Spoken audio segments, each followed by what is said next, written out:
I understand it, and I think there's never any judgment to it because we're talking about decades of frustration, and people want to know that life is going to be different moving forward. Look, I think you've heard it in the man's question from earlier, which is the fact that there have been a number of false dawns in this city when it comes to actually listening to tenants. I do not begrudge any tenant their frustration. If I had to pay out of my pocket for the services that my rent were supposed to be paying for, I too would have to see until I actually believed it. And the point, as you've heard from other elected officials here as well as myself, is that this is a new administration.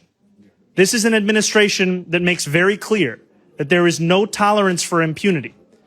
It does not matter how many portfolios you own, how many buildings you have, how many times you have violated the law without any kind of consequence. We are going to hold those landlords accountable. And what I ask tenants here for is the continued voice that they have brought to the table, because part of the reason that we are standing before you is because tenants organized for this moment. And I know that it will, for some tenants, today is a beautiful day. For other tenants, I know it will be the day when the elevator works. For other tenants, it will be the day when they don't see a rat. For other tenants, it will be the day when they don't have to pay out of their pocket for a space heater. And all of that is understandable to me. And what I am proud of standing here alongside other elected officials is that we're not just announcing a dollar amount.